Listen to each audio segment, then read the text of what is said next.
Greetings, folks. We're coming back at you, man. Got this little 50% super dwarf phantom crawling on me. I know you know I hate super dwarfs. That's not really why I obtained this animal. I just needed some nice phantom stuff in my life, and she was needing a good home. So, anyway, so what we're talking about here today is picking projects that will last, picking projects that you can ride out forever. How do you choose these projects with,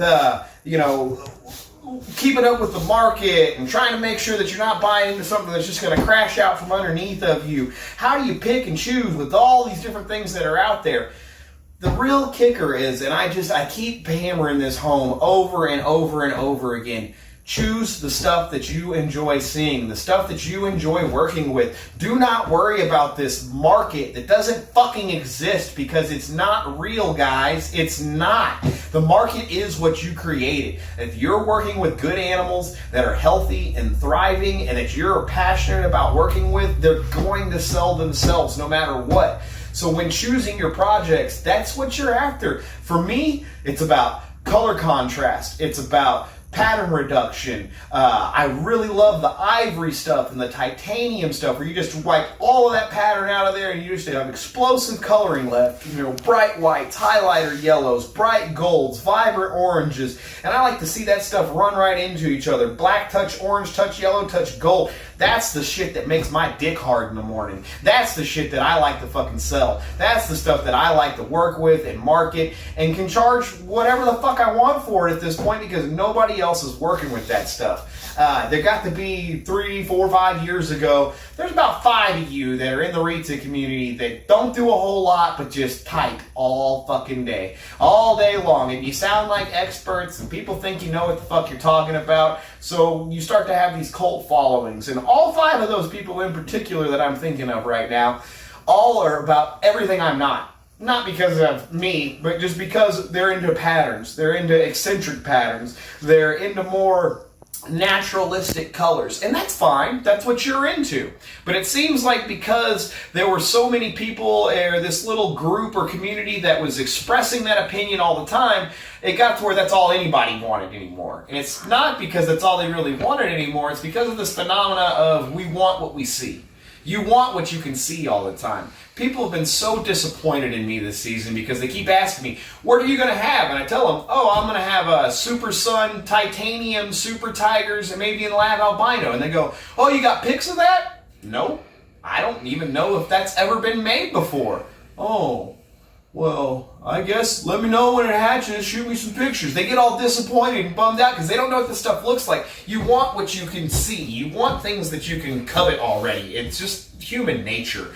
So because so many people were so into this super dwarf scene and this busy pattern scene, and everybody got so anti-titanium because it was this patternless animal, and people seem to not like patternless animals anymore. There's still a community that likes all that stuff. There will always be people that like white snakes, dude. They just conjure the eye. There will always be an eye for something with a reduced pattern and a bright orange backdrop. So what I decided to do 5, 6 years ago when I started to notice this lull and these people that were all hating on all this stuff, I really made that my focus. I said, all right, everybody wants to be anti-patternless. Everybody wants to be anti this color scheme thing that I'm into. Fuck it, I'm going to run full force with all this. I'm going to make my own damn everything. And because of that, I make World's First every year, because I went out and I specifically chose projects that people thought were dead ends, that people thought, that's bland and drab, or I'm not really into those projects. All that stuff that had all this negative connotation and all these people were hating on out there and wasn't being produced anymore, that's what I chose to make all of my projects out of. So that's what you really have to do if you want to be successful. Not just choose things that aren't popular, but pick and choose things that you personally really enjoy. Pick and choose these projects that, aren't necessarily what everybody and their mom's working on, but stuff that you enjoy seeing. There's a lot that's just been lost within this market because we're all chasing the next new thing all the time. When's the last time you saw good, clean purple tigers? I can't remember the last time I saw good, clean purple tigers. Probably the top 3 selling fucking retic of all time. Who's just making classic purples? Purple GC. Nobody's making that shit anymore. Those animals that had lulled down to $200-$300, the market crapped out on them, you couldn't give them away, they're still fucking popular. People will always love Purple GC. It will always be the #1 most popular selling retic ever. Purple Golden Child. Hands down, forever. Nobody fucking makes them anymore. They're too busy making Purple Sun, Motley Golden Fuck Tigers, fucking all this crazy fucking shit.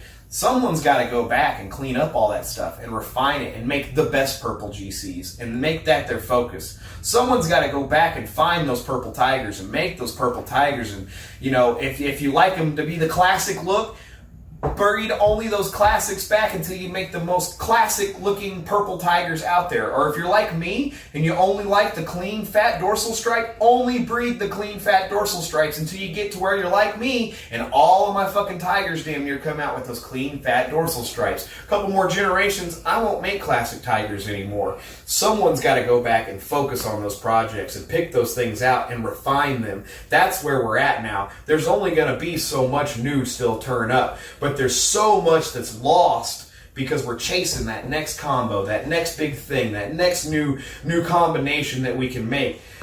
There's a huge market to be made out of there, just out of going back and cleaning up single gene animals and double gene animals and all that old classic stuff that's been lost in the marketplace. Ivory Jones, Ryan Sullivan, breed what you like. Fuck the market. It don't exist.